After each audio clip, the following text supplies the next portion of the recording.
have to. Okay, unfortunately, I can't see my mouse, and I don't know how. There you go. Yeah, with crisis prevention and also in the context of managing programs, transitioning from, conflict to peace, engaging multi-stakeholder dialogue in tricky, ethnically, politically divided contexts. And of course, he's also, currently serving as an adjunct professor at Queen's University in Canada, and he teaches peace building studies. Welcome, Andrew. Thank you for being a part of the panel. Looking forward to hearing from you more. We Sure, also thanks. have Rosa. Sorry. We also have Rosa Lagunas joining us from LA on the West Coast. Rosa is a community peace advocate who's doing her master's in social work at UCLA. She also has an very poignant own personal story. She's a survivor of violence, and she's really used that as a pivot point in her life to engage with the community, do community advocacy. And she's also going to share with us how she's used certain techniques and frameworks in her own life, specifically the sky breath meditation that we'll be talking about later on. And I've had the opportunity to work with Rosa a little bit, and she's a very inspiring individual. Her dedication in uh, bringing transformation in the community is very evident in the way she pursues knowledge and continues to do the things that she does. Welcome, Rosa. Looking forward to hearing from you as well. Thank you. Excited to be here. And of course, we have Mandar, very close friend of mine, a brother. We've worked together closely for the last 5-6 years or more now. He's the co-founder and the executive director of Cities4Peace, a global peace consultancy that he's been running for a few years now. Before that, he used to, as he calls it, work for a small oil company you might have heard of, Shell Oil, for about 17 years, where he also ran Shell's prestigious Game Changer social innovation program. As a natural segue, as you can imagine, he became a documentary filmmaker from there. Made a film called From India with Love to spread the message of nonviolence and peace across the world. He also has done, hosted an incredible summit called the World Summit of Countering Violence and Extremism. And I'm looking forward again. I mean, every time I hear Mandar share, I'm always humbled. So looking forward to hearing from him. And I'll be the moderator today. My name is Deepak Sridhar. Along with Mandar, I'm the co-founder of Cities4Peace as well. I'm also a resilience instructor and a breathwork instructor with the IAHV, International Association for Human Values, and as well as Cities4Peace.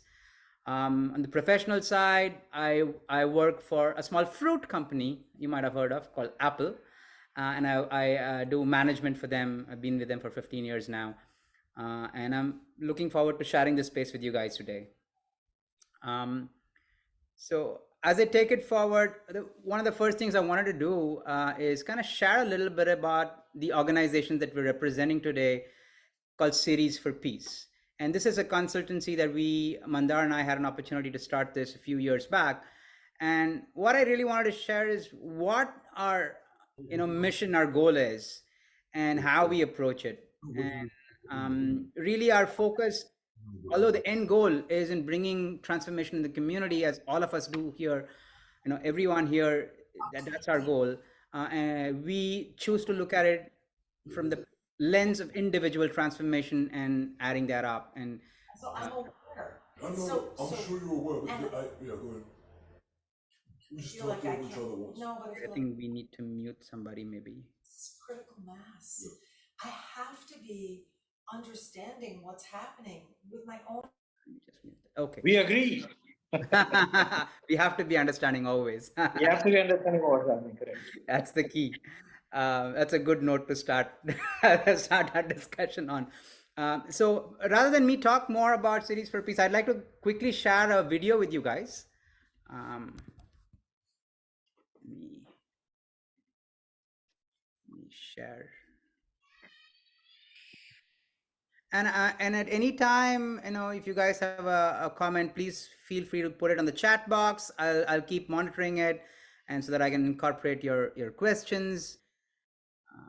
I have a request. Is that the wrong one? Sorry, guys. Somebody said they have a request. Yes, please. Go ahead. Maybe not for us. Okay.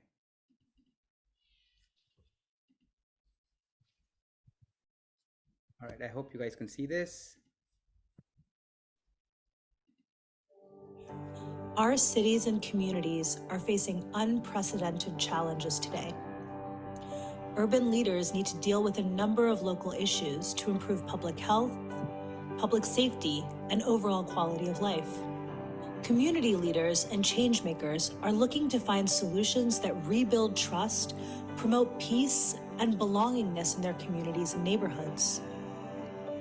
Cities4Peace is a strategic peace-building initiative of the Art of Living Foundation and the International Association for Human Values. Cities4Peace programs empower community leaders and changemakers to enhance trust, mental well-being, and provide them with a proven framework for creating customized solutions to actively promote peace and enhance social cohesion. It's like the weight is being lifted off your back when you come from this experience. We carry a heavy load when we do community intervention work, and this lightens that load 100%. We know that change comes through people coming together around a vision, around an idea for a better society. It's really hard to help others sometimes when you can't even help yourself. We have learned that if we have peace within, we can definitely help others to get to the same place that we're in, which is peace without. And that is the extension of us, our communities, our homes, our facilities, our organizations. In partnership with other Art of Living and IAHV initiatives, our work has brought positive change in our city schools, college campuses, through the rehabilitation of prison inmates, improving community police relations, and reinvigorating quality of life for veterans and their families. Our teams have successfully executed peace-building projects in a number of cities across the United States. Since we did it here, I think we can do it anywhere. Let us collaborate on our shared mission of a stress-free, violence-free society. It is time we all stand for peace.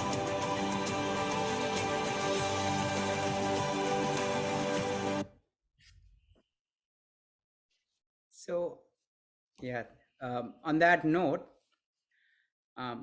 I'd like to kind of start off our conversation today by posing a question to our one of our panelists here, Mandar, who's the, like I said, the co-founder of Cities4Peace. So Mandar, can you share a little bit about what kind of inspired you to start this journey? And what is it that has kept you going? And why do you do what you do here? Maybe if you can start off on that note. So I reflect back after watching this video that you have played a significant role in not only the journey but also starting and reflecting on what is the journey. So the reason is a pivotal moment in my life. Again, it's a build-up of many moments, but the pivotal moment is violence today can happen anywhere. Absolutely anywhere, at any time, and it doesn't look at my bank balance, my skin color, my social, political views. And after it happens, whether it's in your neighborhood school or at a cafe or a movie theater, after it happens, we do come to a realization that, oh my God, this was not good. But we also become helpless, like, okay, what can I do about it? And that is where I felt like if I don't do something about it, then I'm just waiting for an act of violence to happen in my life that might trigger me to do something. So that was the key pivotal point, is as a society, we wait for violence to trigger our transformation into becoming an activist. It could be any type of violence. It could be a mass shooting. It could be a domestic abuse. It could be any type of violence that we see in our personal life or the life in our cities or organizations. Right? Somebody goes through an experience and then they say, "Oh my God, I'm going to fight this. This is not good." So today the time has come that we cannot remain bystanders. We cannot remain bystanders because it's going to happen, and it's happening, and the polarization on many topics. We are all sucked in, whether it's online divide or real life divides. So that was the starting point of this thought, like, can we come together as a community? And that was where I felt like we need to show by action. And so that is where I went to Los Angeles. That was the place where this thought unfolded. And I met people there who are seemingly opposites. Seemingly they are part of gangs, they are victims of gangs, maybe they are even police officers. And what I noticed is these opposite stakeholders, they are not hanging out with each other. So that is where I felt two things are needed. One, all these stakeholders are traumatized. And second, we need to bring everybody together in conversations about peace, because that is everybody's, you can say, life mission is peace. We go for the movies because we want peace. We have a family because we want peace, right? We go on holidays because we want to have peace. So if that is the need of everybody on the planet, then we need to talk about peace, but that will only happen when we are bonded, we have cohesion. And so that is where I got to meet people like Rosa, community activist, survivor of violence, for me a role model, my own mentor. And that's where I felt like the peace builder, the topic of this session is the peace builder's wellness. If I can be a catalyst for deepening the peace builder's wellness, then that's a much bigger way of influencing, because the community peace builder is the hope, right? And so that is where this session and this topic is very, very dear to me, because we cannot have people who are into peace building lose their hope. And so that may be the segue to your moderating questions. No, yeah, thank you, Mandar. That was very beautifully said. Thanks for sharing that perspective. And so I'd like to pose the next question to Andrew. So Andrew, as you know, as someone with extensive experience in UN peace building, what's your perspective and what is your experience with peace builder self-care? What Mandar just mentioned, and how important is it really in sustaining peace efforts itself? Can you talk a little bit maybe about that in your own way? Andrew, I think you might be muted.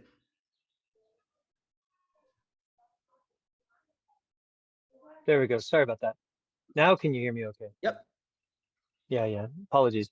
No, it's a great pleasure to be here and to be able to be a part of this kind of discussion. It means a lot to me to be able to share these experiences and to talk to people and learn from everybody.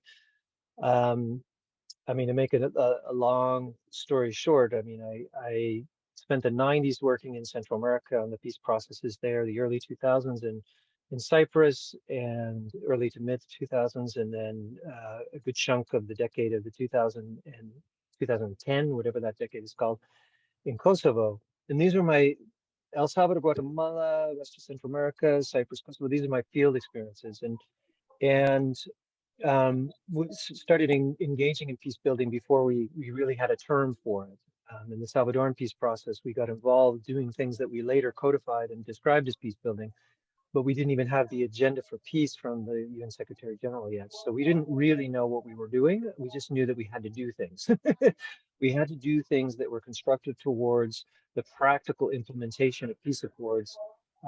This, for me, hit a high point in Guatemala, where I was a part of a multi-stakeholder, helping to design a multi-stakeholder dialogue process that went beyond sort of the nuts and bolts of the peace accords themselves, but really tried to create a consensus around a vision of the future amongst key stakeholders across Guatemalan society to be able to take the process forward. It was a very deep process that led later on, it was codified as something called Theory U by Otto Scharmer and others. And I had the great privilege of being a part of bringing that project to life that became a model for future initiatives.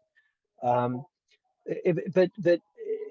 really, you know, again and again, what I became increasingly aware of as somebody working for a UN agency, the UN Development Program, primarily as a peace builder, and seeing myself as a peace builder, as First, I started to notice the egos of everybody else, right? You notice this. You notice in a bureaucracy, you're dealing with egos. You're dealing with egos at a number of levels. You're dealing with individual egos, but you're also dealing with what I would call it organizationally pathological egos at the organization unit level, et cetera, et cetera. So an extreme example of this was the hubris and the arrogance that I saw in El Salvador, whereby the World Bank was working on a certain set of priorities with the Salvadoran government. The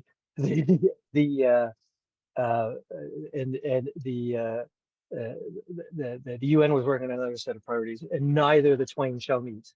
As the mediator Alvaro de Soto described it, it was like two surgeons working on the same body, separated by a veil. And these were some of the extreme examples. It was only later, though, and here I'll stop for now. It was only later that I started to notice that not only are we our own worst enemies in some of these situations where we let our own egos and our own opinions and our own judgments get in the way of moving forward, but I started becoming increasingly familiar with my own weaknesses in that regard. And again and again, I was seeing, I was meeting the enemy, and the enemy was me. and here I would end just saying, you know, what are the implications of when we get so caught up as peace builders with our own egos? One is that it creates additional unnecessary stress for ourselves, because we think, wait, you know, we disagree with what's happening, and so we want it to change. And then also, because we're stressed out, we're missing opportunities, because we're judging, because we are trying to force things to happen. We're missing opportunities for positive change. So I'll speak a little bit more about one particular case where I've been able to work with Mandar on addressing my own weaknesses and bringing some of their technologies into play. But I'll speak about that later. Thanks, Deepak. Yeah. Thank you, Andrew. So just as a very quick follow-up, so basically what you're trying to say is the whole world of, you know, this world of peace building, as we're going about it, there's inherent stress involved in just the process itself. And if we don't take care of that, if we don't address that, that's a recipe for building up something not so positive. Am I right in paraphrasing you? Yes, absolutely. Mm-hmm. Okay, thank you. It's a fascinating perspective, right? And I mean, I've been involved a little bit in this world for the last 5 years, but I come from a very different background. So it's always, I learn a lot when I listen to, you know, people such as yourself. So thank you. So I'll just move to Rosa. I had a question for you. You know, I know you've been kind of personally affected by community violence yourself, and you know, you have a very poignant story, and you've worked also then from there to address the need for community peace building and healing trauma specifically. Can you share a little bit more about your experience and how it informs your work now? Yeah, sure. I would love to. Thank you, Deepak. So first, I would like to start by defining community-inflicted violence. And I'm going to define it as a traumatic event that happens within our communities that leave an imprint in our nervous system, in our bodies, and our psyche. And I actually borrowed this definition of trauma from Dr. Gabor Mate.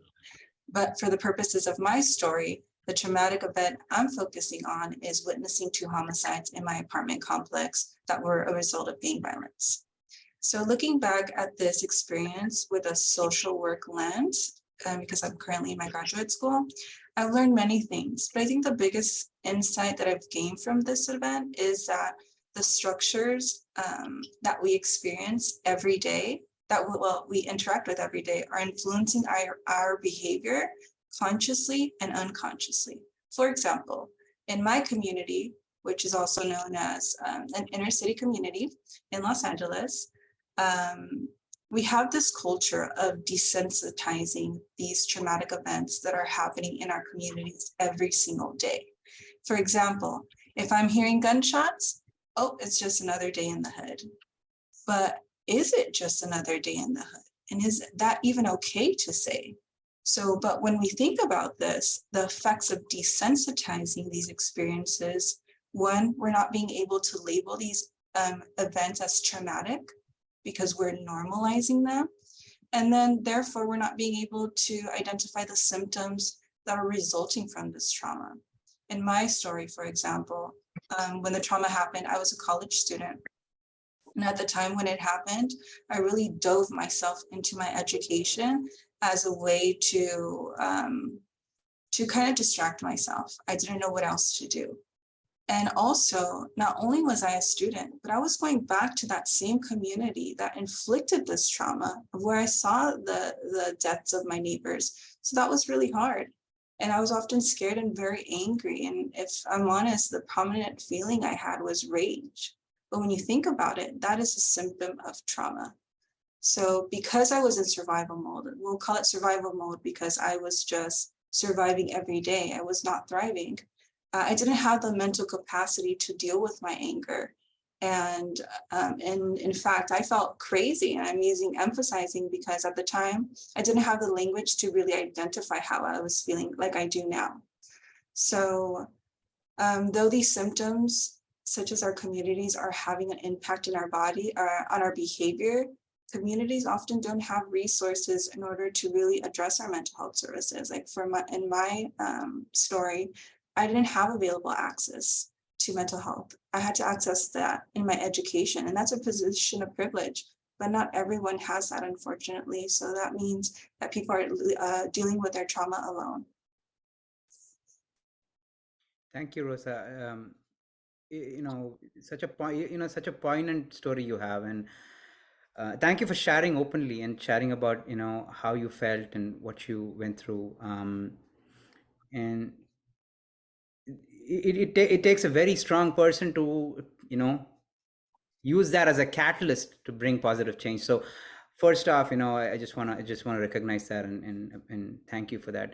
And I'd also like to take this, take a pause here and also share a quick video of some of the work that's happened in LA that Rosa's been part of also, along with Mandar and me. Most recently, the work that we did in LA. Would you like to talk a little bit about that, Rosa? Just maybe you want to mention something there as I pull up the video. We did some really nice work with the Office of Violence Prevention in LA with the Peacebuilders there, and I'll just bring that up. Sure. I just want to highlight that because I was deeply impacted by community violence. Working with Mandar really gave me an opportunity to connect with the community around me, because at the time I didn't have the mental capacity to really do that on my own. So working with Mandar allowed me not only to work with them, but heal with them together. So doing that together was so magical because it's something that I really wanted, but just didn't know how to do. So because of the connection and networking that we did, and obviously resulting in our friendship, is that we did this together and we did it with purpose. Thank you, Rosa. And I'm sure Mandar will add some more in our next round of questions as well. And let me share this video pretty quickly and as we move forward.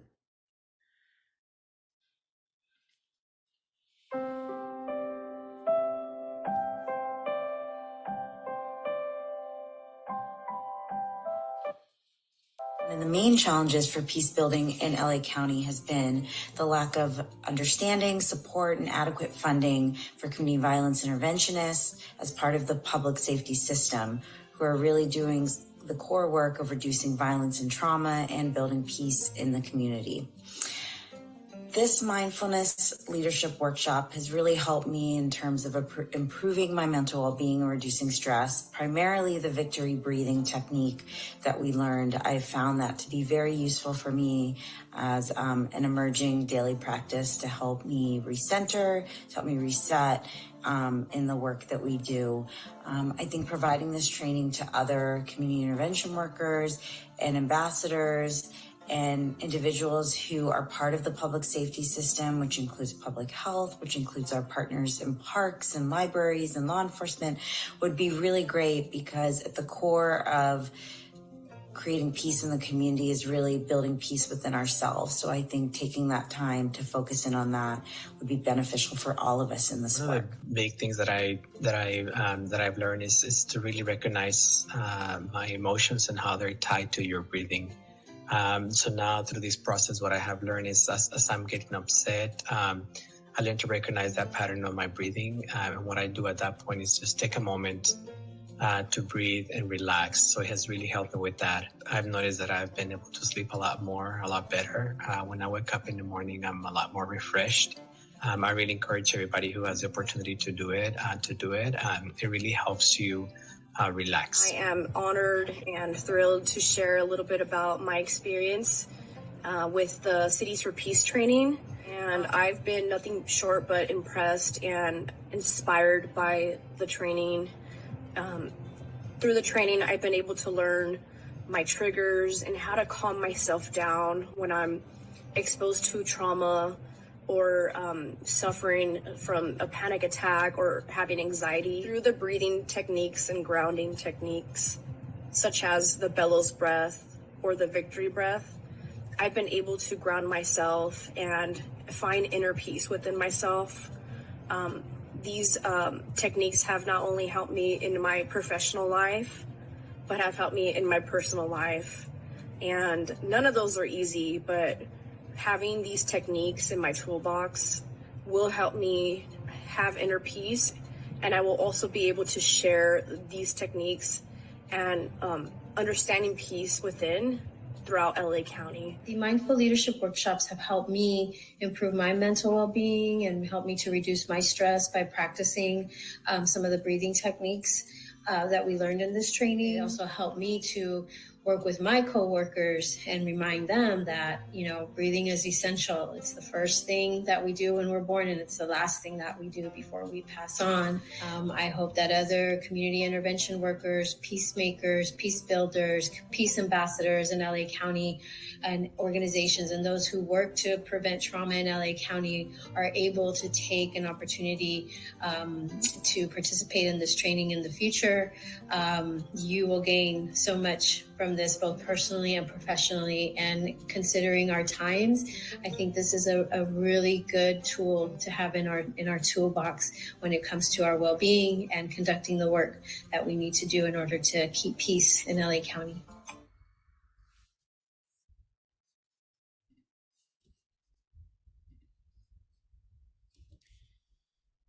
So I'd like to take segue into a question for Mandar here.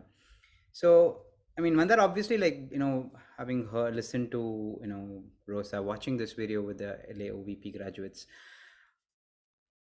building resilience is it's obviously critical for peace builders. At least that's the main theme that's coming out of this. But the question really is, how do we make this sustainable and how do we scale it?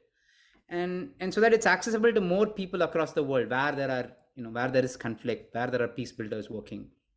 How do we make it more accessible? How do we make it more sustainable?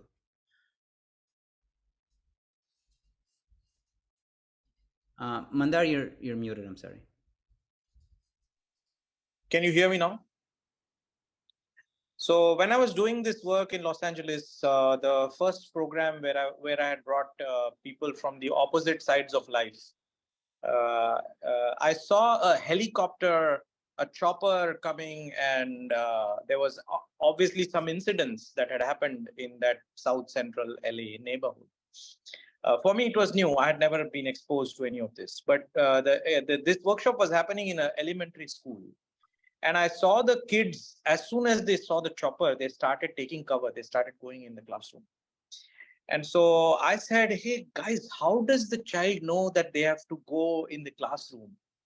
So the teacher in that school, she said, Mr. Apte, this is LA, like we all know this is normal. And I bursted out at her and I said, how can this be normal? Somebody has to think this is abnormal, and only then some solution will come out of it, right? So that discussion that day in the students that I was training, gang members and police officers, who are all from that neighborhood, the discussion was, had we received this training as part of the elementary teaching that we went to, right, our lives would have been different. So I think that is one of the ways to scale it, this is to add this inner wellness as part of educational curriculums as early as possible. And for that, we will have to work with leaders. We will have to work with leaders who are open-minded. Because, even though peace or inner peace is our nature and is our requirement, we have a lot of inhibitions, we have a lot of taboos, fear. So that will take some time to overcome. But I think the way to scale is to integrate this in educational curriculums. And how about specifically from the perspective, because this is the topic is for the peace builders. How about specifically, let us say, how can we create a sustainable way to take this to peace builders across the world? Yeah, again, stories. So it's the same stories like the OVP story, Rosa story. These are community peace builders, and training them to become trainers, because they are the ones who other peace builders are going to resonate with. Similarly, like police departments, they are also actually peace builders. Yeah. But they come to the location after the act of violence has happened, right? So can we train police officers as peace officers? So it's where I feel, peace building, that domain needs to be moved to preventing rather than countering violence. And so peace building is after a conflict has happened. But if we can shift it around and we bring it as early in the educational pipeline of various streams of work, whether it's nursing, MBA programs, police programs, because actually peace builder needs to be a non-traditional actor, right? Because that non-traditional actor has a much more social standing in bringing people together. For example, a nurse in a hospital or a teacher in a school. They have nothing, they're not invested in one side or two sides of the conflict. So just bringing non-traditional actors, real people who are in it for the real thing, which is wellness, harmony, is, I think, the way to scale it. And the human touch. I think, Deepak, my feeling is you can have apps, you can have, train, go for yoga class. That is where adding a personal touch, like how Andrew does it, or what Rosa will do or will have to do when she comes out of UCLA is, now with her degree, how can she bring something back to her community? And that personal touch that, hey, I am with you, I've gone through this. So holding that person's hand and moving them forward, that's the only, I think that's the sustainable way, rather than another app. This app will take care of your problems. Yeah. Peacebuilder GPT.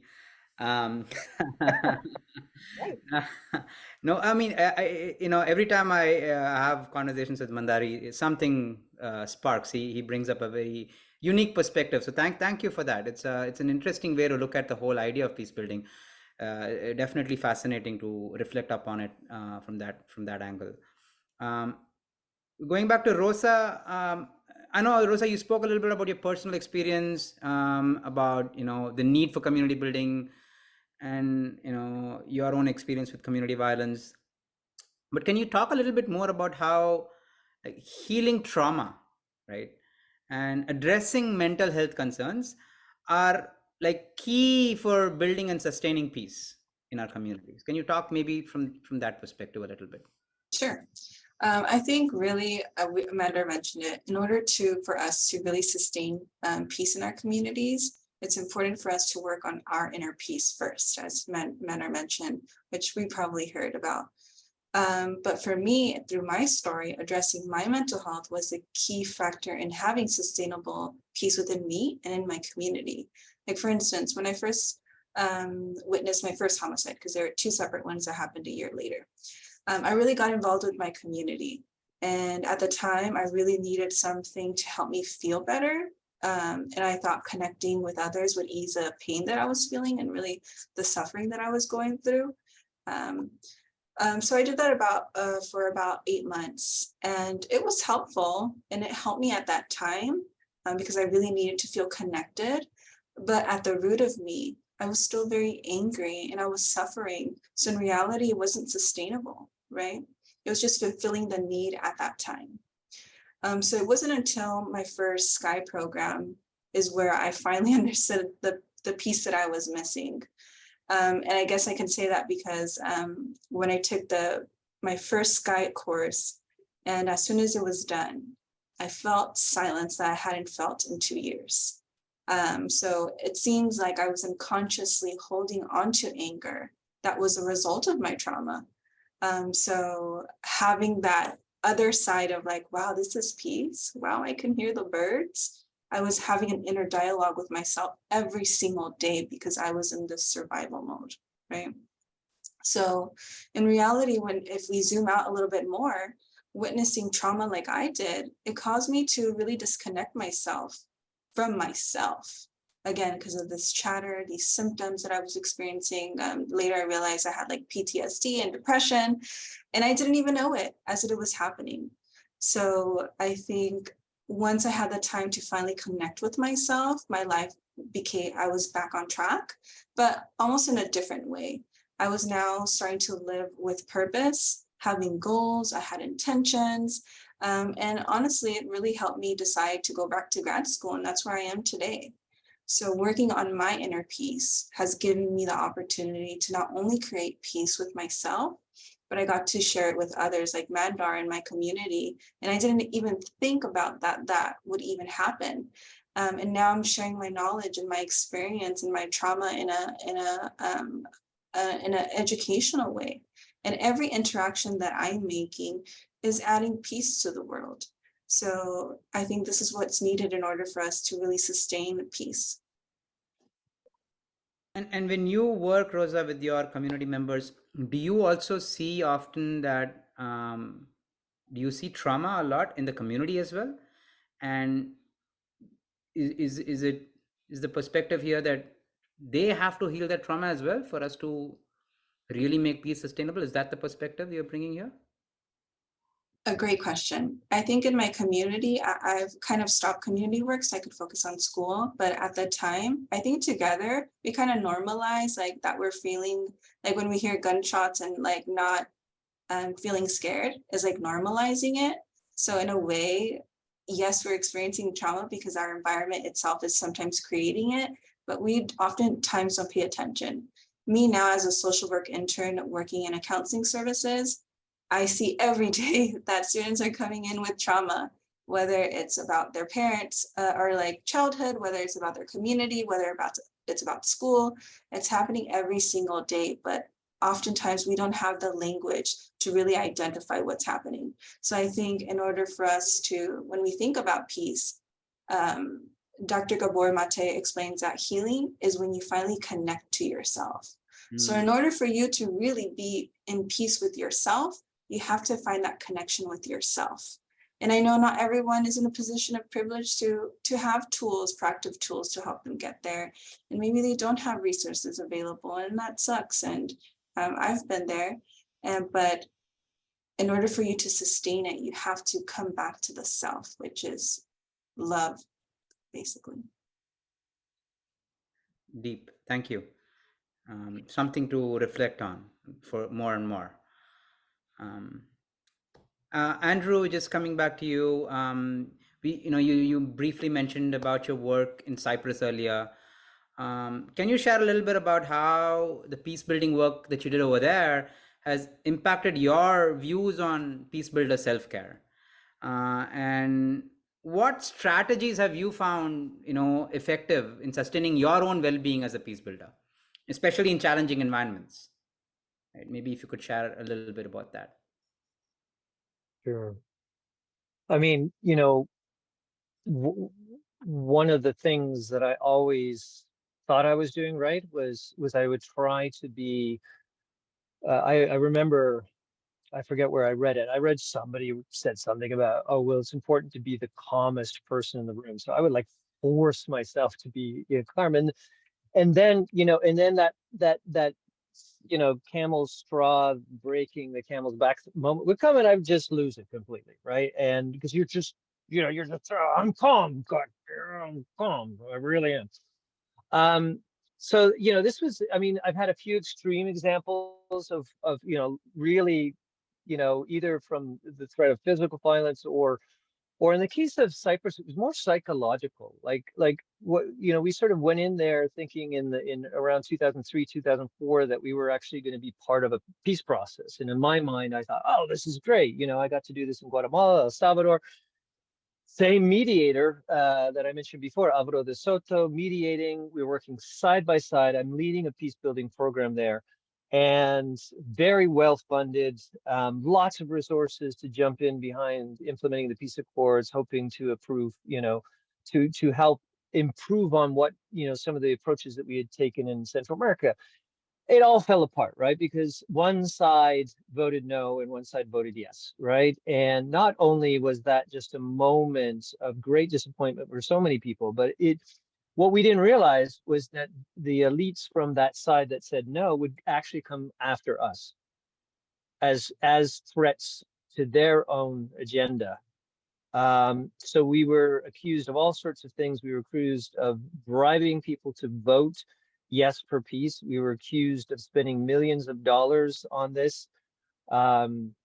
We were accused of violating the sovereignty by engaging side by side with the UN mission to special, what's it called, the special envoy, the mediator, to advertise to communicate the provisions of the peace plan, et cetera, et cetera. And it was extreme, and they went after us and they went after our civil society partners.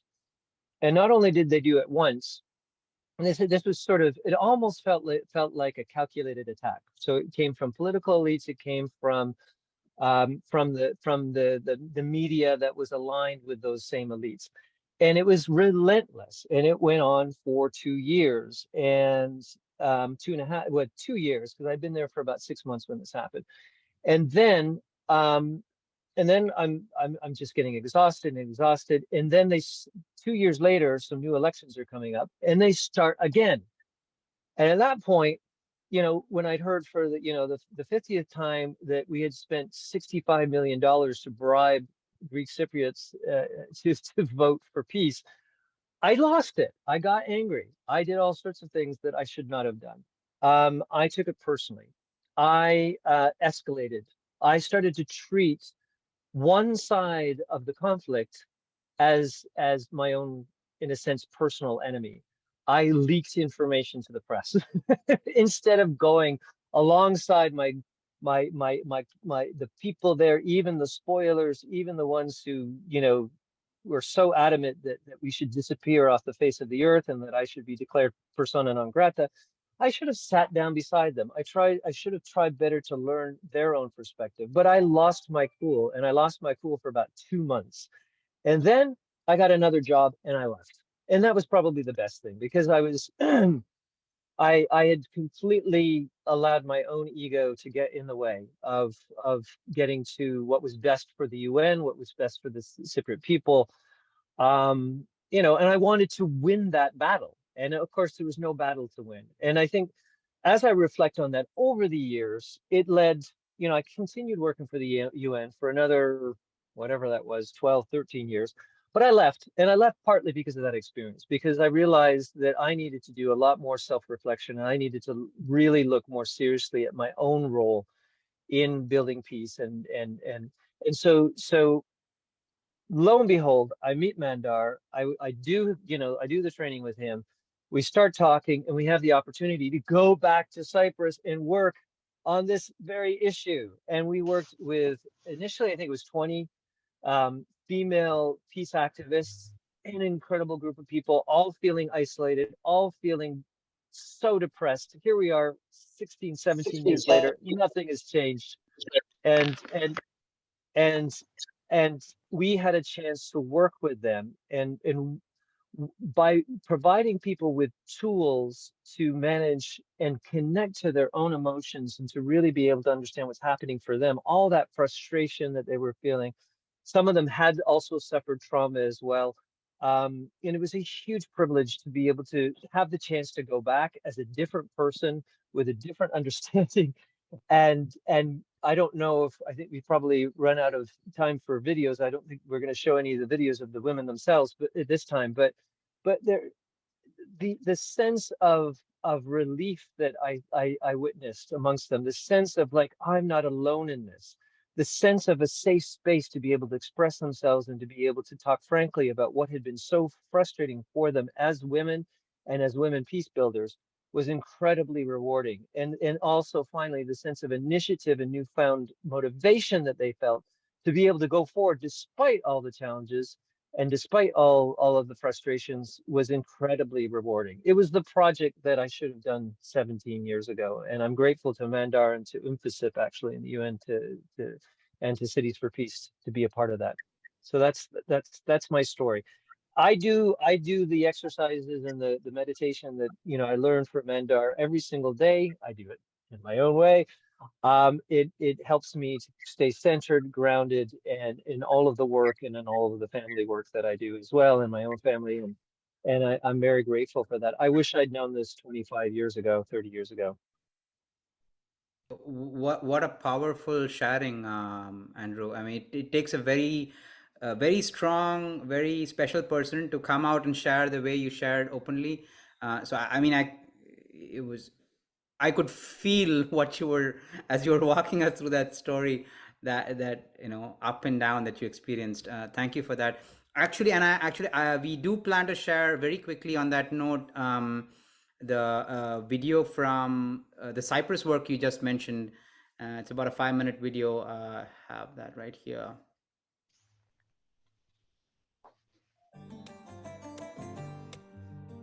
Deepak, can you make it big screen? Yeah.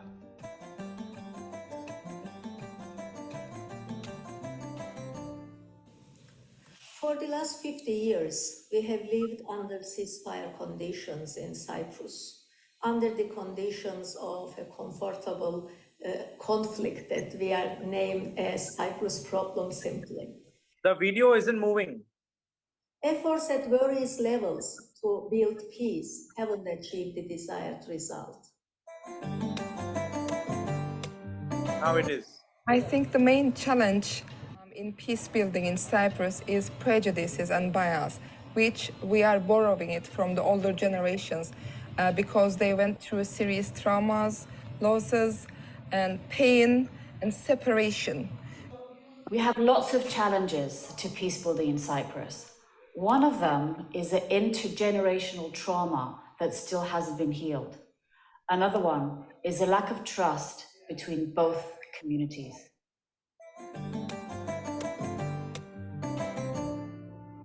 We are very happy and very proud to be supporting this project because it's bringing together women across the divide to help their personal development, their well-being. It's working with them to help them develop their own peace projects that they themselves can undertake on the island. In areas of conflict and violence, community leaders and change makers play a big role in promoting peace and social harmony. However, often, these stakeholders do not take care of their own well-being. Cities4Peace programs build the capacity of stakeholders to improve their resilience, mental well-being, and develop trusted relationships. This mindful leadership course has been a helpful reminder that one key barrier may be a lack of inner peace and self-awareness of an individual. Breathing exercises help me to relax my mind, reduce my stress, and stay at the present, as well as to focus and feeling more centered. The Mindful Leadership Program has helped me to take a step back and assess empathy, not just for other people who carry a lot of these wounds and trauma, but also for myself. Breathing exercises have helped me clear my mind, be still in order to be able to be a leader and a change maker. It's given me the opportunity to take that time for myself, to cultivate skills that we've learned through breath work and meditation, which really give that sense of stillness, calm, and mental clarity.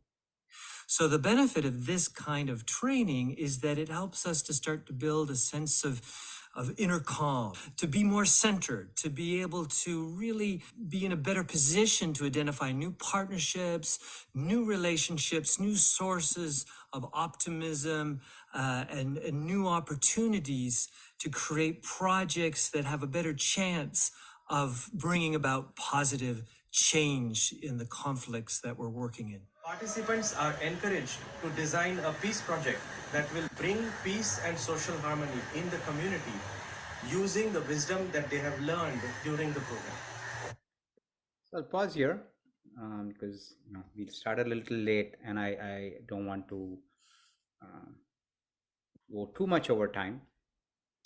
So as we're approaching, towards the end of our panel here, actually, I'd like to go back to Mandar and maybe Mandar, for the benefit of our attendees, I know we've been speaking a lot about the importance, the need for self-care, and how crucial it's going to be, for peace builders in furthering their mission. Can you maybe help us understand some of these frameworks, these strategies a little bit better? Maybe can you talk about these specific strategies a little bit? How can they be deployed? Maybe, walk us through one of them, perhaps. Yeah, so I again want to echo Andrew's story and vulnerability, and just the reason why I appreciate and am friends with him. The cornerstone of our programs is based on the universal observation that emotions arise out of events. So events happen in our life, whether it's a good event or a not so good event, it leads to the next, which is an emotion. Some of us have the capacity to cope with the emotion, but some of us, maybe we struggle for some time. Let's say somebody blames you, that frustration or that blame stays with you for a little while. Anger, somebody makes you angry, that anger stays with us for a little while, but the person who made us angry or blames us, they have unstuck themselves from that event, so they are free. These negative emotions is where we need to free ourselves as peace builders, as community activists. And the basis is that peace is our nature, right? So whenever we are frustrated or jealous or we are blamed, we feel guilty. In those moments, we always say, I want to take some time for myself. This gives you a clue that peace is your nature. That's why whenever you are in those negative charged emotions, you don't enjoy it. You don't say, wow, today I became angry. So that is the first universal, you can say, thought is managing negative emotions can make you a more effective peace builder. Right? So that is where the universal, again, the science that emotions come with their own breathing patterns. Anger has a specific breathing pattern. Sadness has a specific breathing pattern. Happiness has a specific breathing pattern. So this science is what we use in the cornerstone of our trainings, that managing emotions, one way to manage emotions is, time will heal. Don't worry, it will heal. But for certain emotions, these emotions make a slave out of us. We become victims of those emotions. So that is where we need to empower ourselves to manage those emotions. That is where the science of the breath is what helps us, is that just like emotions create a breathing pattern, the reverse is also true. Using your breath, you can manage your own emotions. And that is where we feel peace builders need to know this tool or toolkit. And then once you know this toolkit, you can also use it for your own work, because people that you are trying to bridge the divides or help, they are definitely emotionally charged. So these breathing exercises can help you to reduce that tension and bring people together. So do we have time to do a one exercise, or we have to break out into rooms, and how are we with time? We can take a minute or so, and or a couple of We'll minutes. do a 2-minute exercise, a very simple exercise. We all put our right hand on our chest, left hand on our belly, and there's nothing about right or left, so you can also switch it. Yeah. So one hand on the one hand on the chest, another hand on the belly, and keeping your eyes closed, we are just going to fill our stomach and our chest using our nose to breathe in and out fully. Okay, so not shallow breathing, deep breathing. At the same time, don't stress out. So let it fill up like you fill a balloon. So close your eyes and just breathe in, allow the stomach to bloat. Everybody's cameras are off, so don't worry about your stomach size and width and breadth. Let it bloat and keep breathing in. Let your chest expand.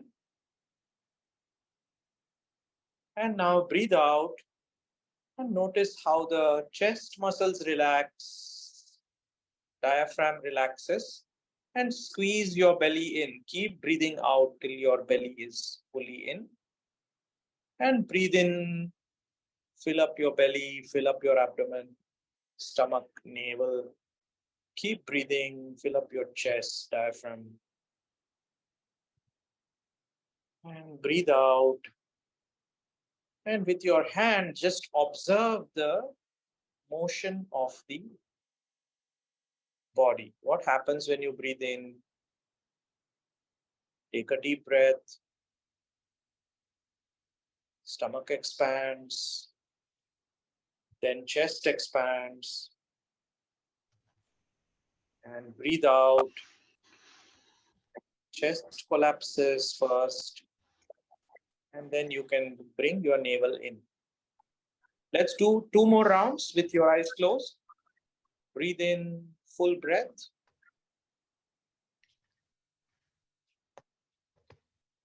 Till you can't breathe anymore. And breathe out. Relax your chest, your navel. And final round, deeper breath with a smile. Breathe in.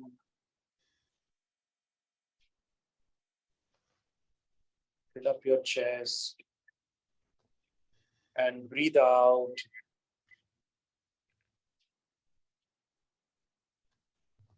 Squeeze your navel inside. And keep your eyes closed and relax your hands, palms on the laps. And just give a few minutes, few seconds for grounding yourself.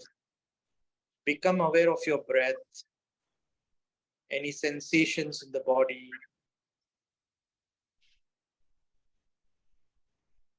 Notice your breathing.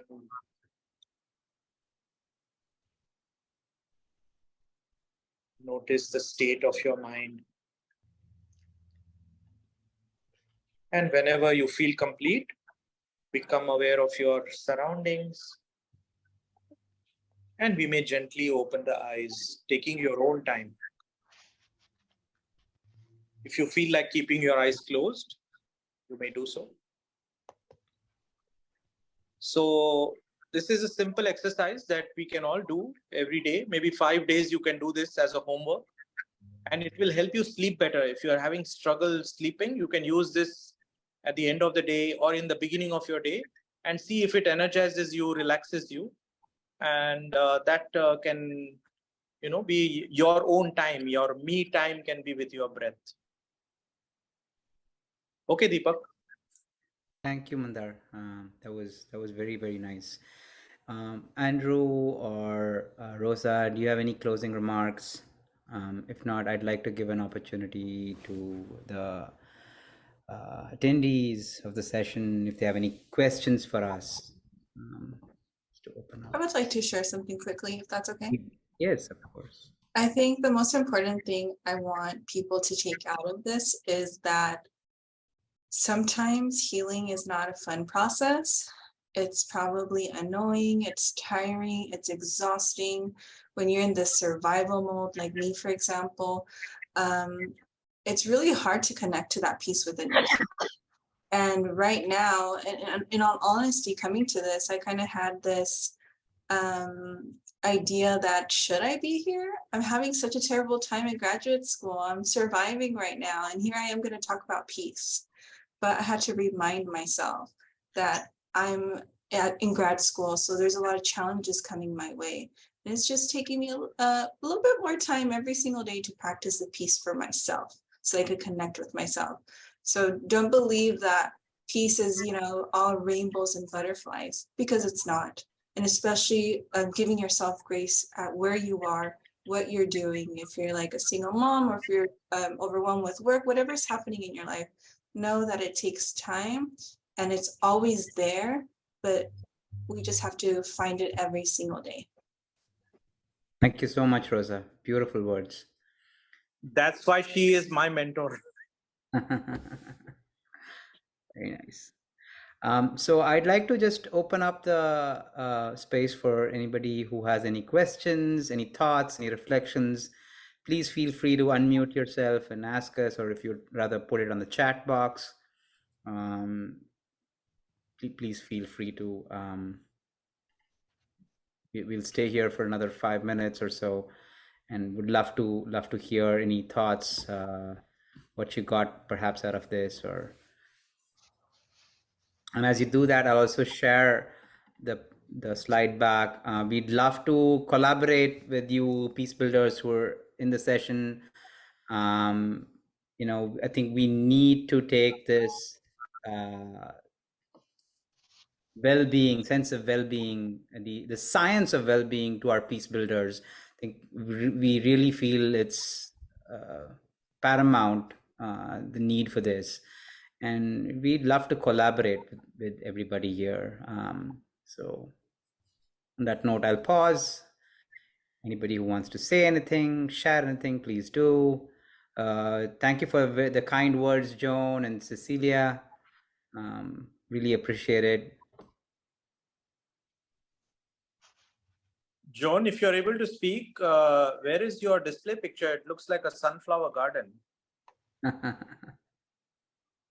Yeah, this is a sunflower field in New Jersey, actually, of all places.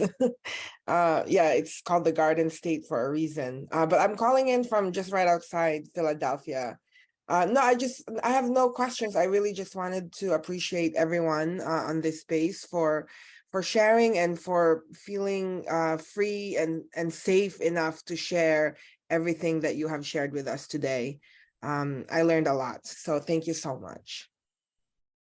Thank you, John. Natasha, I see your hands up, please. Hi, everyone. I'm Natasha Shawareb, working for Mercy Corps Jordan. Actually, we implement a youth program in Jordan, applying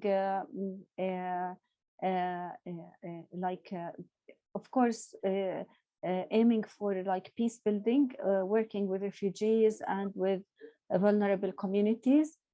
My question here is about the SKY program and the techniques used for, let me say, to reduce stress and help in creating the hormonal balance in the human body that helps in feeling more connected to yourself. So you mentioned breathing, but definitely there's more than breathing. So my question is, and you mentioned a toolkit, and breathing is one tool that you use. Can you please share more? Because definitely we aim at when we work with even ourselves as peace builders. And I was interested in this session because it's about mental health of peace builders. Now we're not calling about what we do with the communities, but what we need to do for ourselves. So if we think about our hormones, the brain hormones and cortisol specifically, how it affects our behaviors, our well-being, and we need to feel safe, to have a safe space where we can have this hormonal balance in our body. So this is part of what we do in Jordan with young people who are affected by crisis, but I needed to learn more about the other techniques you do other than breathing. Thank you. Mandar, do you want to take that? Yeah, Natasha, I have actually taught a program in Jordan, and your observation is correct. Breathing is just one of the tools in the toolkit, you know, there is a space we need to create for agreeing to disagree, right? So that is where we have certain processes that we do. And the second part of the toolkit is getting to know each other more than just Rosa and Mandar and Deepak, but getting to know each other, which means we need to create a space where I don't judge your trauma and you don't judge my trauma. And we allow each other to be and maintain and honor that space, because the space that we create is what is healing you, right? So because healing, self-care, self-compassion is a very personal thing. So in our programs, that is the human touch. That is what I was saying in my earlier remark, that you can go to a yoga class, you can go to a app, but the personal touch of somebody creating a space, and especially for me, it's like people like Rosa that I get to work with. These are the brave people that have realized that there is trauma, there is no access to the well-being knowledge. And for me, as a meditation instructor for 20 years, my feeling is that meditation for people who are happy, earning a job, yes, they also need stress management, but my time is much better used. I feel much better valued when I work with people like you who are on the grassroots, who are on the field. So that is where we would love to collaborate with you. And the module that we have made, I've just posted the module. It's the first step in our programs. It's a 1-hour engagement module that people watch, and only then they come and sign up for the longer program, where they use the Sky program, etc., etc. So if you can please make 1 hour to watch the module, it will give you the theory of transformation, also the theory of change. Thank you.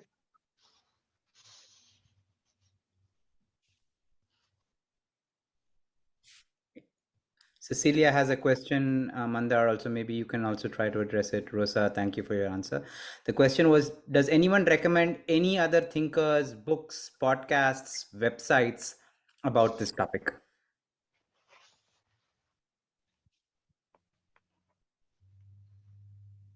I want to echo what Rosa has said. Dr. Gabor Mate, M-A-T-E, is a fantastic human being. So if you're able to watch some of his talks on YouTube, or maybe attend some of his workshops, that will definitely help. Our module is made to answer your question, Cecilia. So give it a try. Yeah, books, there are many books, but personal experience is more important than somebody else's experience. So I would say be open to your own social transformation, and then you bring it into your communities and neighborhoods. That is where I feel we get more excited about.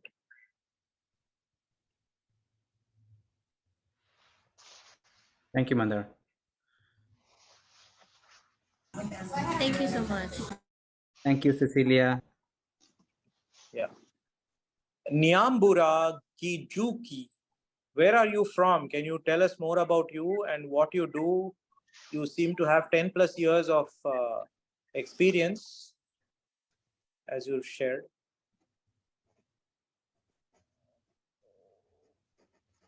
Nyambura Gichuki.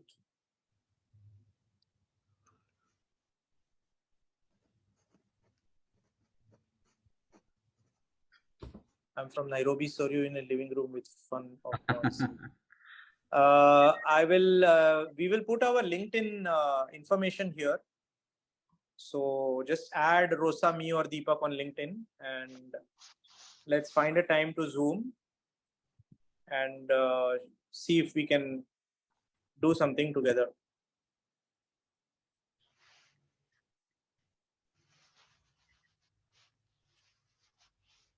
And maybe I'll also add something to what Rosa and Mandar has been sharing.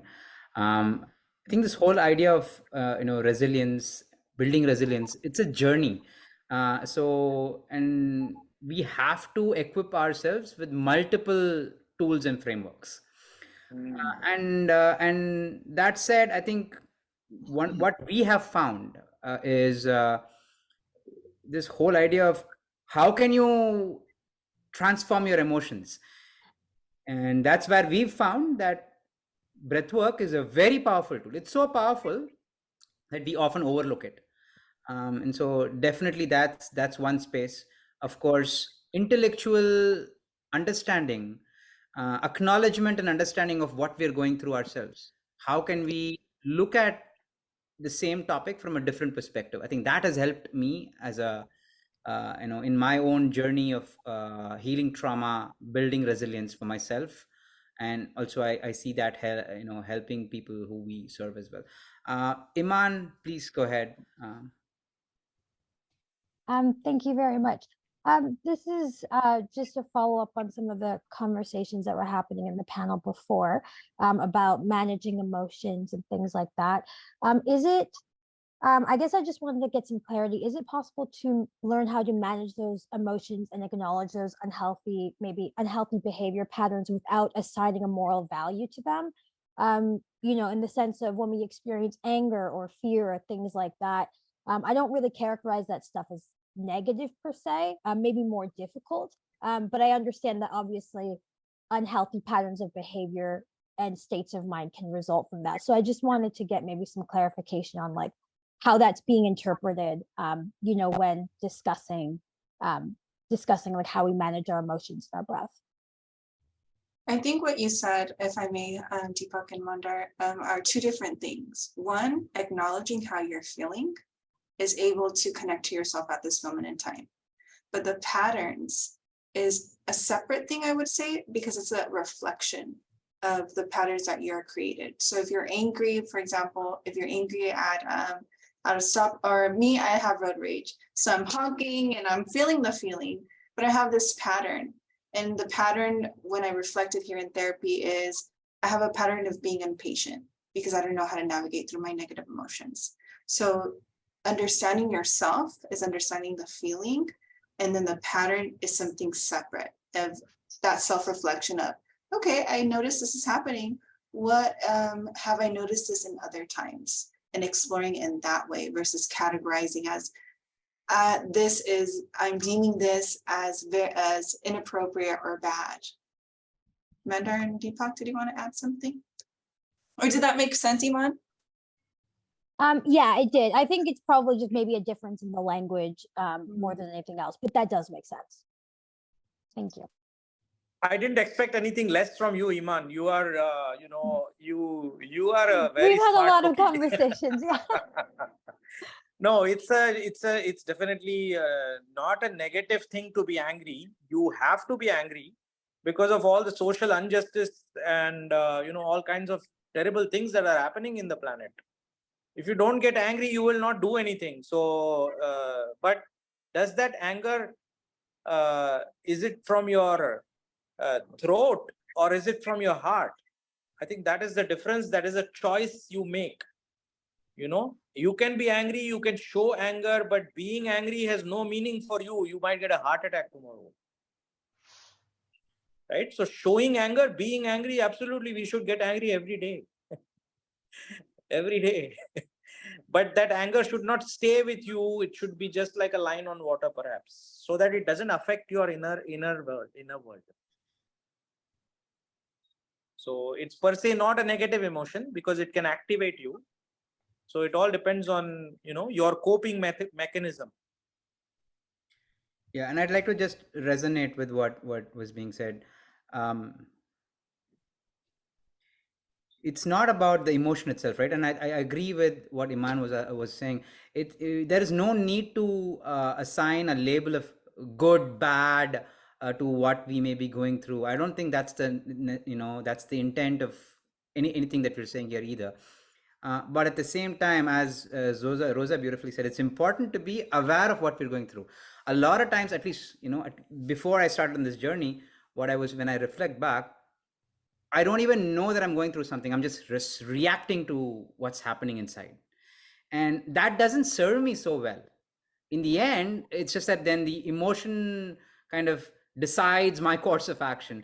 Whereas if I'm able to have that little bit of extra sliver of awareness, then I can channel, like Mandar said, that anger to positive action. I can channel that frustration to some change I make in my daily life, or with a certain relationship. And that sliver of awareness is what we're all working towards, right? Yeah, I appreciate that, the emphasis on awareness and channeling it. Thank you so much. I have to get to another panel now, but thank you, thank you so much, to all Iman. the panelists. Thank you, Iman. Yes. Thank you, Take care. Thank you so much, everyone. Thank you, everybody. Thank you so much for participating. We'll still stay for a couple more minutes if anybody has any questions. And we're very, very inspired by all the sharings from Rosa and Mandar and Andrew today. These kind of conversations, continually inspire me to be part of this work, be engaged in doing what we do. Thank you.